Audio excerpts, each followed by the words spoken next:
मैं जहाँ पैदा हुआ और जहाँ पला बढ़ा, हम मान कर चल रहे हैं कि हम हिंदी भाषी हैं, पर फिर भी हम ये मान कर चलते हैं कि हमारी भाषा सबको समझ आएगी। पर फिर भी जो 3 लैंग्वेज फार्मूला है NEP में, उससे उस मुद्दे पर मैं आऊँ उसके पहले राजेश जोशी की कविता से अपनी बात शुरू करूंगा। भूख तेहरी तक आ गई है तौंदरा मचाने को, अर्थव्यवस्था की रीढ़ टूट चुकी है अपने चकनाचूर सपनों के खड़े लोगों के पाँवों में। उसकी किरचें चुभ रही हैं और छालों से खून रिस रहा है। राष्ट्रवाद नाम का एक पागल नंगा घूम रहा है सड़कों पर, कहता है अबू हसन इसे जानने को किसी पोथी पत्रे की जरूरत नहीं। तबाही की इबारत आसमान पर लिखी है। हताशा में राजनीति का मध्य मार्ग बार बार दाईं ओर मुड़ जाता है और हमारा वामपंथ सिमट रहा है हाशिए पर।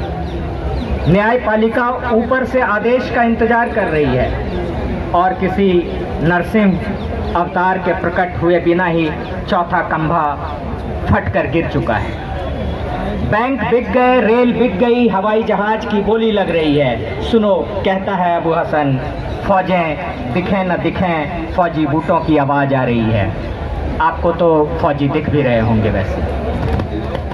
छात्र जीवन के ज़माने से ही ऐसे जलसे, प्रोटेस्ट, जुलूस जंतर मंतर के आसपास आने पर आज विद्रोही जी की कविता की कमी खल रही है। इसलिए मैंने अपनी बात कविता से शुरू की। लेकिन ये नाइंसाफ़ी होगी कि रमाशंकर विद्रोही की वो 4 पंक्तियाँ ना पढ़ दूँ। जिस क्रिटिकल थिंकिंग की आज ज़रूरत है, उन्होंने कहा कि वो खेतिहर समाज से आते थे विद्रोही जी, और अपना जुड़ाव यूनिवर्सिटी में रहते हुए भी अक्सर उन्होंने रखा गांव घर से। वो कहते हैं, वो लिखते हैं कि मैं आसमान में धान बो रहा हूं। लोग कहते हैं कि पगले, आसमान में धान नहीं उगा करता। मैं कहता हूं कि पगले, यदि धरती पर भगवान उग सकता है तो आसमान में धान भी उग सकता है। और अब तो दोनों में से एक होकर रहेगा, या तो धरती से भगवान उखड़ेगा या फिर आसमान में धान उगेगा। आपको ड्रोन से आसमान में धान उगाने का भी सपना दिखाया जा सकता है। आप तैयार रहिए। इस मंच से मैं एक और श्रद्धांजलि अर्पित करना चाहता हूं। मेरे कलीग हैं डॉक्टर मुजीब, उन्होंने अभी हिंदू में लिखा। मोहम्मद गुलाम ज़ौला भारतीय किसान यूनियन के वन ऑफ द फाउंडर, और उन्होंने बहुत पहले एक नारा दिया था जिसको राकेश टिकैत ने की जो हाल की रैली हुई, और आप इस बात से मेरे साथ इत्तेफाक रखेंगे कि उस दिन से देश का और देश के हुक्मरानों का भी मूड बदला। उनका नारा था हर हर महादेव अल्लाहु अकबर। आपको लग रहा होगा कि न्यू एजुकेशन पॉलिसी पर बात करते हुए मैं ये क्यों कह रहा हूँ, क्योंकि आपका पूरा अटेंशन जो इस बैनर पर लिखा है no to politics of hate, तो इसीलिए इस मंच से आज उनको ये श्रद्धांजलि अर्पित करना बहुत जरूरी है। अब मैं डायरेक्ट भाषा वाले सवाल पर आऊँगा। अभी आपको पता है कल एक बच्ची ने UPSC टॉप किया, उसका इंटरव्यू आया। उसने बोला कि टेक्निकल मिस्टेक से उस बच्ची ने पिछले बार हिंदी माध्यम भर दिया था गलती से, और 1 नंबर से उसका इंटरव्यू कॉल रह गया। इस बार वो इंग्लिश माध्यम से गई और वो टॉप की। हिंदी के ढेर सारे लोग बैठे हुए हैं, नाइंसाफ़ी होगी पर बात कनेक्टेड है इसलिए बोल रहा हूँ। गीतांजलि श्री को एक बड़ा अवार्ड मिला और हिंदी में मिला। मैं ये मानता हूँ कि वो ट्रांसलेट होकर दुनिया के और बड़े पाठक वर्ग के बीच गया, इसीलिए वो अवार्ड के लिए और ज़्यादा उसकी योग्यता बनी। पर आप समझिए कि इस देश के हुक्मरान जो हिंदी हिंदुत्व की बात करते हैं, उस नॉवेल के लिए बधाई नहीं मिलती है, क्योंकि उसके कैरेक्टर्स में पाकिस्तान है, उसके कैरेक्टर में मंटो है। तो हिंदी का भी जो अब फिर से मैं जैसा कहा कि हम जब बच्चे थे तो दिनकर को पढ़ते थे। दो न्याय अगर तो आता तो यदि इसमें भी कोई बाधा हो तो दे दो, केवल 5 ग्राम रखो अपनी भूमि में तमाम। क्यों भाई?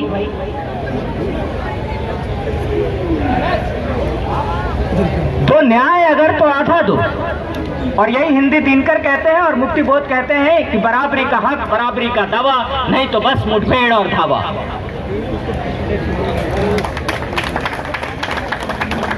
तो हमें हिंदी हिंदुआइजेशन और हिंदुत्व के इस कनेक्शन को देखना पड़ेगा। मैं बारहा सोचता हूँ, मैं गलत हो सकता हूँ, इस पर और रिसर्च होने की जरूरत है कि क्यों हिमाचल प्रदेश से लेकर छत्तीसगढ़ तक, गुजरात मॉडल को थोड़ा माइनस कर दीजिए, इसी बीच इनकी सरकारें हैं। हम बेवकूफ है जो समझते हैं हम नॉर्थ इंडियन है, बिहार झारखंड वाले को बोल रहा हूँ। हम तो ईस्ट इंडियन हैं। ज्योग्राफी की परिभाषा में हम नॉर्थ इंडियन नहीं है, लेकिन झूठ मूठ का हम हिंदी में बहे जा रहे हैं। और हिंदी बिहार झारखंड उत्तर प्रदेश के बच्चों का हिंदुआइजेशन और हिंदुत्व के तरफ झुकने का एकमात्र वजह मुझे लगता है कि उसकी सेकंड या थर्ड लैंग्वेज इंग्लिश नहीं है। मैं एक वाकया बताता हूं। हमारे क्लासरूम में एक केरल की बच्ची थी और एक बिहार झारखंड, मतलब बिल्कुल मैं जिस दुमका का लड़का था, उसने बोला कि सर अंग्रेजी में तो प्रेजेंटेशन बड़ा मुश्किल हो जाएगा, हिंदी में कर सकते हैं क्या? मैंने बोला बिल्कुल कर सकते हो। Okay, everybody will make presentation in Hindi, all right. Kerala की वो लड़की सहम गई, बोली कि sir I can't present in Hindi. मैंने बोला नहीं, आप बिल्कुल अंग्रेजी में करो। तो ये लड़का जिसको मैंने ये, ऐसा नहीं कि उसके लिए मैंने ये पॉलिसी बना दी कि आप हिंदी में प्रेजेंट कीजिए, मैंने कहा कि आप हिंदी में प्रेजेंट कर, लेकिन हमारा डोमिनेंट डिस्कोर्स जो है नॉर्थ इंडियन मेंटालिटी, उसने ये मान लिया कि हमारी बात क्लासरूम में साबित हो गई और हम जीत गए। उसने बोला कि बट तुम तो हमारी भाषा समझती हो। केरल की उस बच्ची ने बोला कि हम तो आपका भाषा समझता है, आप मेरा भाषा थोड़ा भी नहीं समझता है। The point that I am trying to make from this platform is that the many agendas that All India Students Association have put here, let compulsory English education be added to this agenda, and I would request honorable parliamentarian to raise this in the parliament, because हम हिंदी वाले, अब मेरी पहली भाषा तो अंगिका है। बचपन में स्कूल यूनिवर्सिटी के ज़माने में ये अक्सर पूछा जाता है, what is your second language, what is your third language. I said my father's English was my father's 8th language, क्योंकि 8वीं क्लास में उन्होंने ABCD शुरू।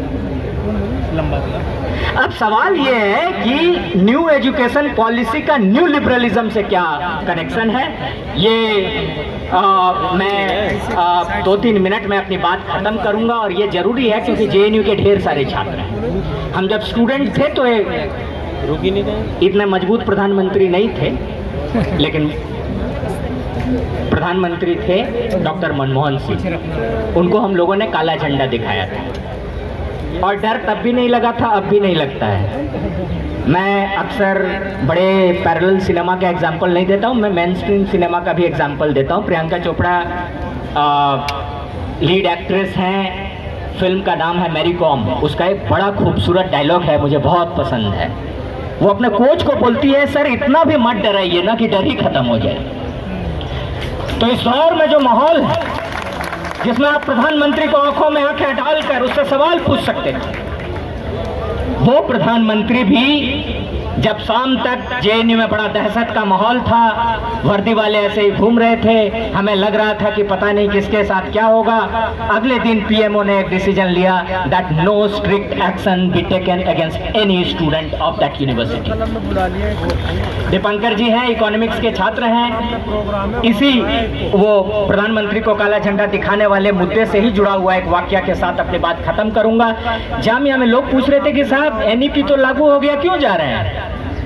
मैंने बोला कि कुछ लोग अभी भी नहीं मानते हैं कि वो लागू हुआ।